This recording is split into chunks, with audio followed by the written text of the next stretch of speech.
Welcome back, Sports Tonight on Channels Television. We're coming off from that talk from the Minister of Information, Lai Mohammed, saying that the NBC code will be amended in a way that will suit brands to support the league. And that's just awesome news, Joseph. But do you have your reservations? Yeah, it's good as a policy when you bring things of this nature that we project in your local brands and companies. Good. But the issue also, the flip side of it is, what are the incentives, you know, that you are giving them? Are you offering them tax relief?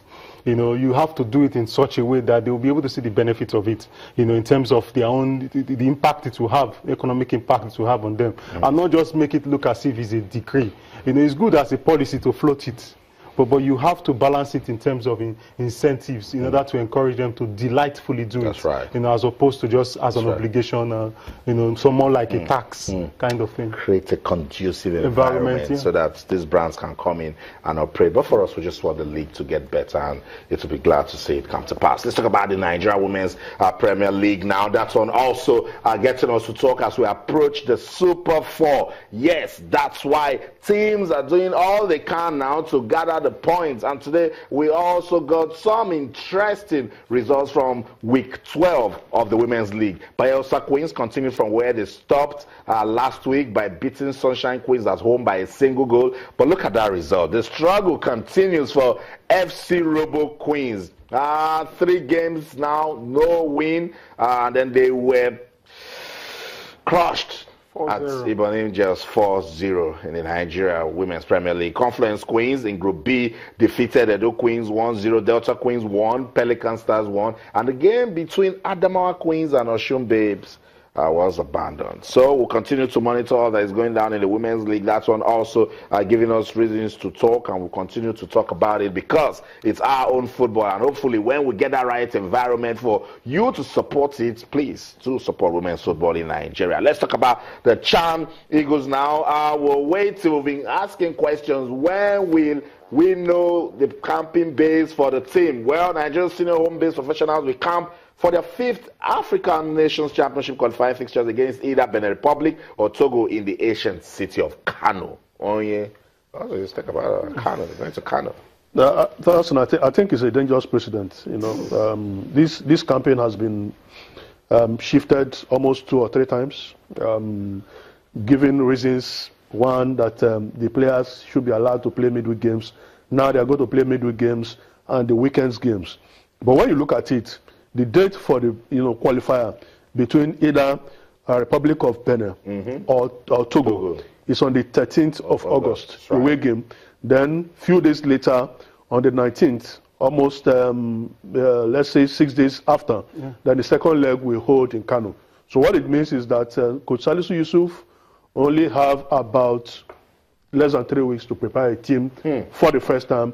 A team that is going to train together for the first time.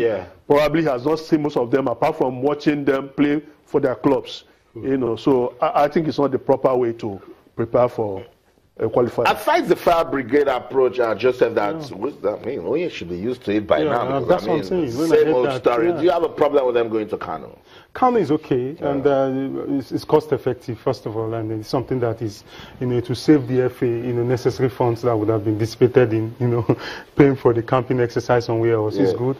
You know, the thing is, this thing is something that has become part of us. It's quite unfortunate. You know, if as a coach of the Super Eagles or the Chan Eagles, you must find a way around this. This is more like the environment that.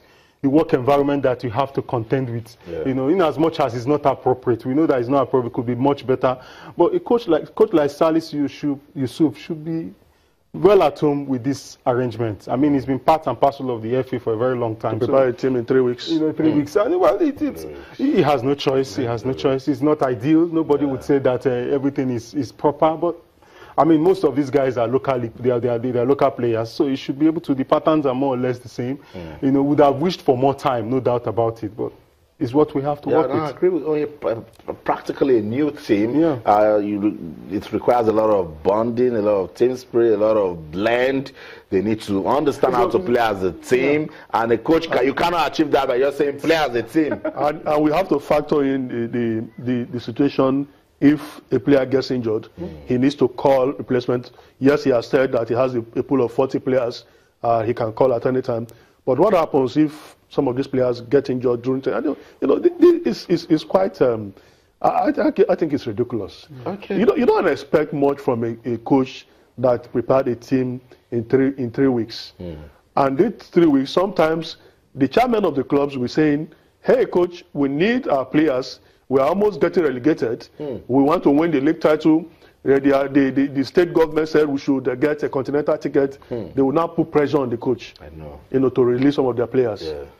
They're paid to handle pressure. I don't know, but that's the story. The home-based Eagles gets ready for the CHAN qualifier. They will camp in Kano. And according to NFF Secretary General Dr. Mohamed Sanusi, it says the state government, talking about Kano, they have given approval for the campaign, which will start on Monday, July the 24th, 2017. So the Super Eagles delegation will depart for the away match on August the 11th, and return to Kano to continue campaign for the second leg, which will come up on the 19th of August. That's coming from the Nigeria Football Federation. Let's just wish the CHAN Eagles all the best. I would like to also hear from you. What do you think? But with the quality of players we see in the league, we shouldn't have problems. Yeah, we shouldn't have problems. But let's hear from you on Twitter, Channels _Sports, Facebook, Channels Life.